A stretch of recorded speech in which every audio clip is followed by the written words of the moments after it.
Енді тағы да сіздерге моншақтардан жасалынатын дүниелерді көрсететін боламыз. Бүгінгі жасайтын дүниеміз ерекше болып отыр. Неге дейсіздер ғой? Бүгін Ләйла Асатілла бүгін ерекше дүниенің бірін көрсетеді. Ол үшін Ләйланың өзінен сұрағанды жөн санаймын. Ләйла, бізді көріп отырған көрермендерге қандай дүние жасаймыз? Түсіндіріп өтсеңіз.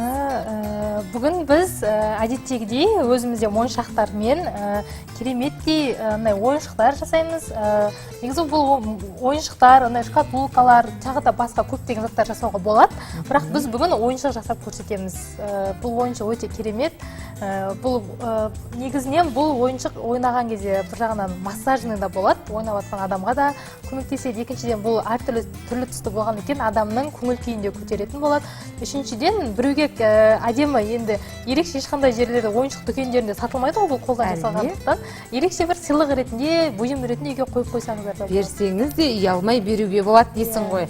Оның ішіне, бұның ішінде домалақ жаңа шылдыр етіп тұратын бір тастары бар екен, не? Балаларымызды өте қызықтыруға болады. Осындай тастармен мінекей ішінде арнайы тас салынған. Және бұл қарапайым ойыншық болғандықтан бұның бала денсаулығына негізі зияны болмайды. Зияны жоқ дегіміз келеді, пайдасы болмаса. Әрине өте ерекше, тастары да керемет, өйткені балалардың қызығатын түстері екен. Енді оның жасалу жолы қалай болады? Өзің бастап көрсетсең көрерменге. Біз енді ең алдымен оған біз моншақтар таңдап аламыз. Моншақтар негізінен бұның арнайы мына моншақты қарасаңыздар, менің қолымдағы моншақтың сыртының барлығы бүдір-бүдір ромбик, кубик сияқты болып келеді. Неге ондай алып жатыр десеңіздер, мына ойыншықты қарасаңыздар, ойыншық өте қатып мекен болып тұру керек. Егер де сырты доп-домалақ ойыншық алатын болсаңыздар, ол ойыншықтан да моншақтан ойыншық жасауға болады, бірақ ол тура осындай болып шықпайды. Ал мынау сырты бүдір-бүдір моншақтар бір-бірін қатты бекем ұстап тұрады. Осы сырты бүдір-бүдір моншақпен жасаған өте ыңғайлы болады. Енді бұндай моншақты тағы да айта кетемін сіздерге, кәдімгі қаладағы кез келген фурнитура сататын магазиндерінен, базардағы фурнитура сататын магазиндерден алсаңыздар болады. Біз өзіміздің үйреніп қалған ақ түсімізден бастаймыз. Бір жолы ойыншықты да ақ түстен бастаймыз. Тура осы ойыншықты біз ақ моншақтан жасаймыз. Және оның мойнына біз мына жерге әдемі көріну үшін, енді мынау розовый цветтен жасалғаннан кейін бұл қыз моншақ. Қыз ойыншық. Енді біз кішкентай бала түрін жасаймыз ақ моншақтан, және мойнына кішкентай галстук қойып қоятын боламыз. Ол үшін ең бірінші бізге керегі моншақтарымыз керек. Моншақтың цветінде, түсінде өздеріңіз қалап аласыздар. Және де екіншісі қарапайым бізге мынандай леска керек. Бұл леска қарасаңыздар, негізінен базарларда сатылады, фурнитура магазиндерде сатылады, балық аулайтын лескалар болады. Өте қарапайым тілмен түсіндірейін сіздерге. Сондай лесканы алсаңыздар болады. Сіздерге мынаның ішіндегі ойыншықтың үлкендігіне байланысты. Біздің көрсетіп тұрған ойыншыққа сіздердің бір алған бір упаковкадағы, ракушкадағы леска сіздерге жететін болады. Және де екіншіден мынандай да лескалар болады.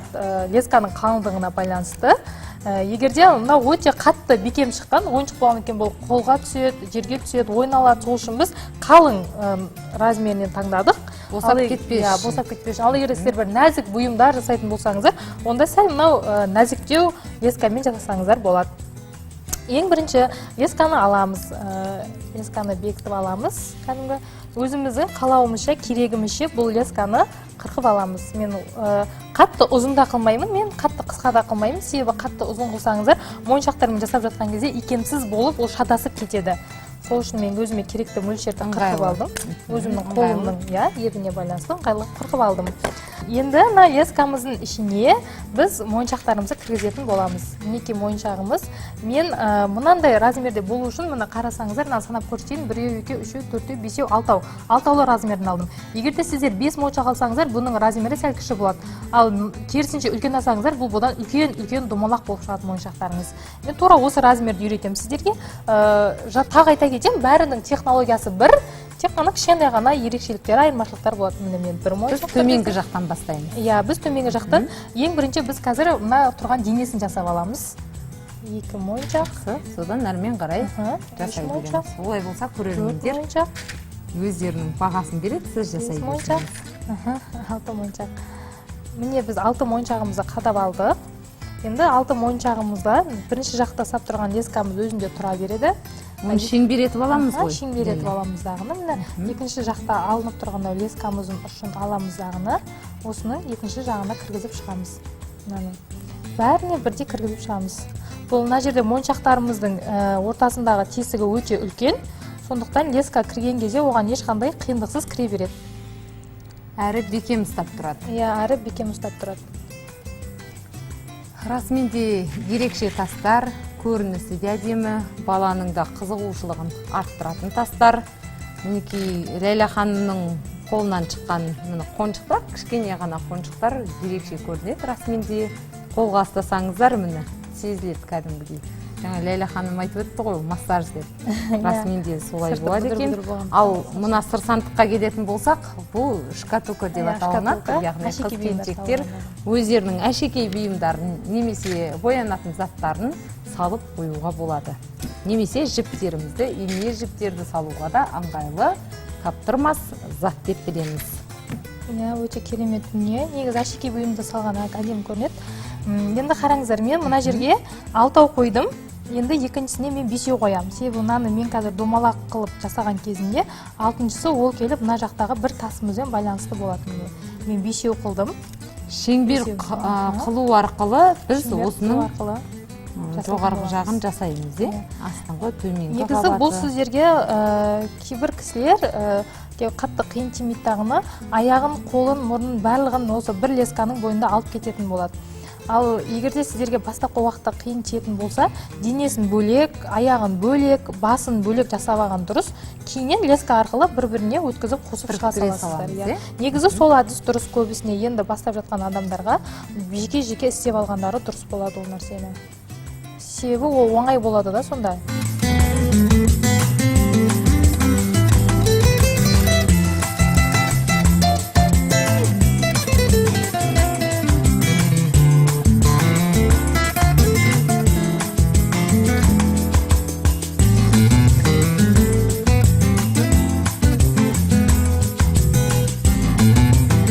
Байқасаңыздар, мен жібімнің жартысын мына жаққа қалдырып кеттім.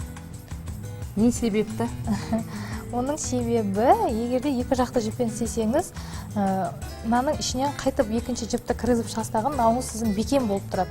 Ал егерде жоқ, мен тек бір жақты жіппен алып кете берем десеңіз, бір жақты жіппен алып кете беруге де болады. Ода тұрған ол өзіңізге байланысты. Екіншіден, мынаны жасаңызда қарасаңыздар, міне менікі сәл иіліп икемге келеді. Бұны қатты тығыз қылып жасамау керек, себебі біздің денесін істегенде біз қазір бұны майына домалақ қылып майысу керек. Сол үшін де сәл де болсын, мына жасап жатқан, тоқып жатқан моншағыңызды былай жасаған кезде бұл икемге келіп тұруы қажет болады. Икемге келмей қалса, моншағыңыз жіпті парт етіп үзіп жіберетін болады. Немесе икемге келмей қақиып қатып қалатын болады. Мысалға шкатулка істеп жатқан кезде, шкатулканың мына жерлерін тоқып жатқан кезде, енді бұл жерлерді қатты қала бергені дұрыс. Себебі бұлар осы күйінде қалады. Ал мына ойыншық жасап жатқан кезде, ойыншықты сәл жұмсағырақ қылған жөн болады. Мына шкатулканы жасағанда қанша тастар кетті, мысалы? Шкатулканы істеген кезде мынандай ақ тастың бір пачкасы кетті, сарының жартысы кетті, жасылдан кішкентай ғана бір 30 шақты штуктай ғана кетті. Қанша күн жасадық бұны? Егерде кірісіп істесеңіз, 1-2 күнде бітіріп қоясыз.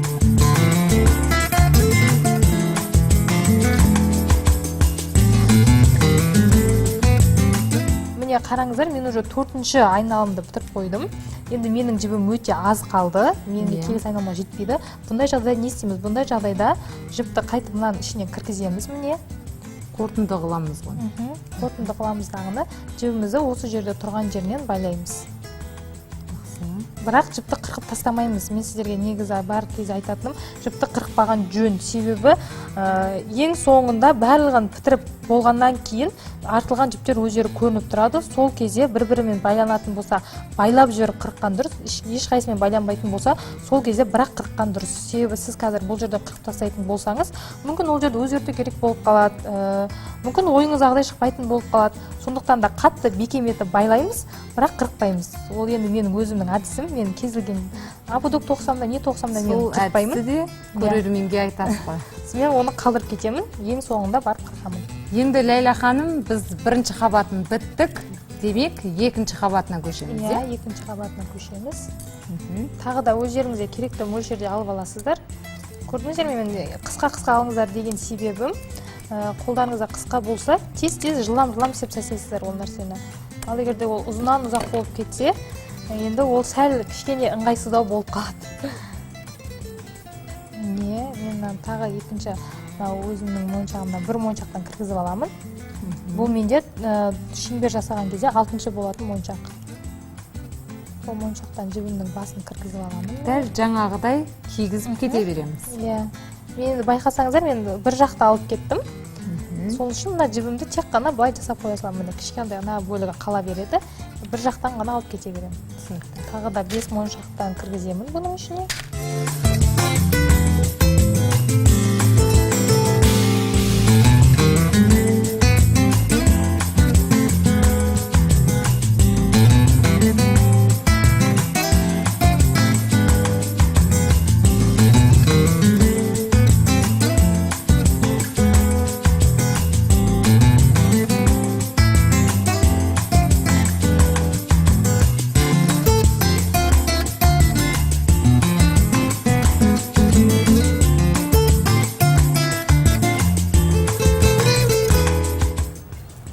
Біз ең соңғы айналымды жасадық.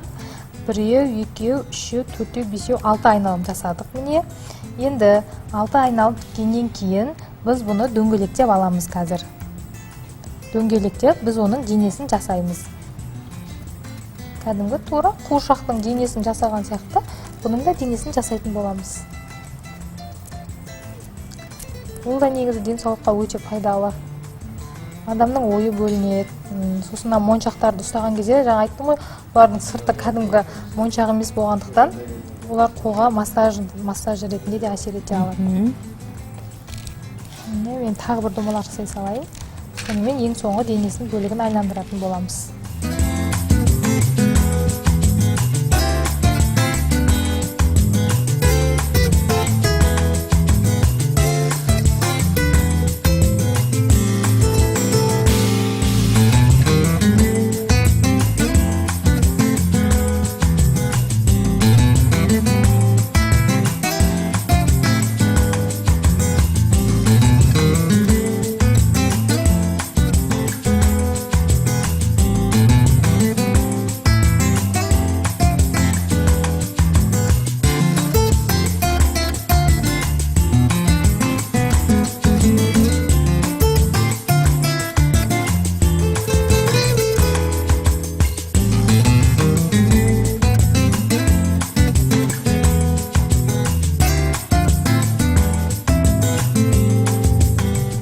Айтайық, біз бітірдік, домалақ қылып жасап қойдық. Міне, тура мен қазір мистерге айтып көрсетейін. Мен тура қазір мына жерін бітірдім. Міне, мына тұрған жерді бітірдім мен.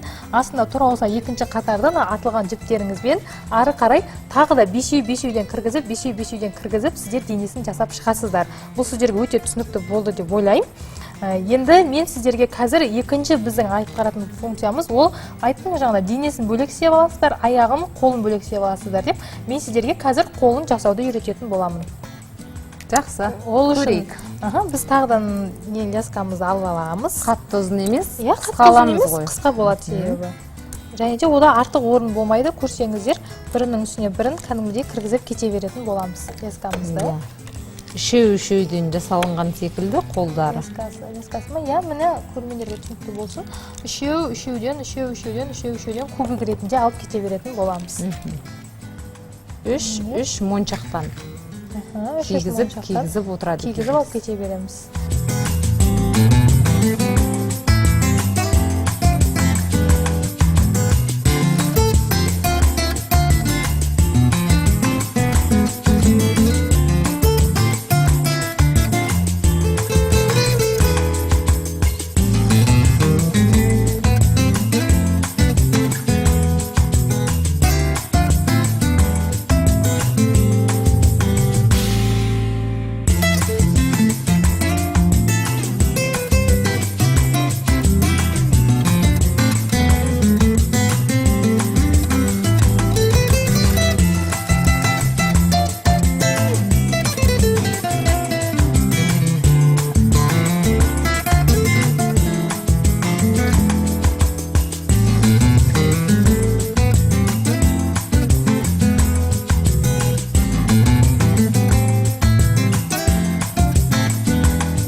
қолын бітірдік. Міне қолын бітірдік. Егер ұзат қаласаңыздар, бұдан ұзартуға болады. Әртүрлі түспен қаласаңыздар, мынаның кез келген жеріне мен бір ғана түспен жасап жатырмын ғой сіздерге. Бұның кез келген жеріне кез келген түсті қойсаңыздар болады. Енді міне біз бітірдік. Мынау біздің денеміз, мынау біздің денесі. Енді осыған мына артылған жібі арқылы жаңадан мен атап өттім. Біздің мына моншақтарымыздың арасындағы тесігі өте үлкен. Біздің жұмыс істеуге ол бізге өте қатты көмектеседі. Сол арқылы міне кез келген жерінен, өзіңізге қалаған жеріңізден енді жасап өткіңізде, мысалға мен мына жерден кіргіздім, демек менде мынау бір қолы болады, екінші қолымен мына жақтан кіргіземін. Не алды, не артын мен оны өзім де білетін боламын. Сіздерде тура осылай болады. Қолын мен қазір сіздерге қадап көрсетейін. Берілген моншақтардың арасына кіргізіп, ең соңынан осы жерде жаңа мен байлап көрсеттім ғой. Тура сол секілді ең соңынан байлап қоясыздар. Бірақ бұны да сіздерге әзірге қырықпаған жөн болады. Ең соңынан барлығын тіккен кезде байлаған жерін тексеріп, себебі мынау леска болғандықтан бұл сусылдақ болады, ажырап кетуі мүмкін. Сол үшін бұны байлаған кезде қатты тартып, дұрыс байланған, байланбаған тексеру керек. Содан кейін барып бұны қырып тастауға болады. Мінекей біз жасап біттік, бізде міне бір қолы дайын болды. Тура осылай екінші іспетпен, екінші жақтан екінші қолын аласыздар, былай қарай денесін істейтін боласыздар.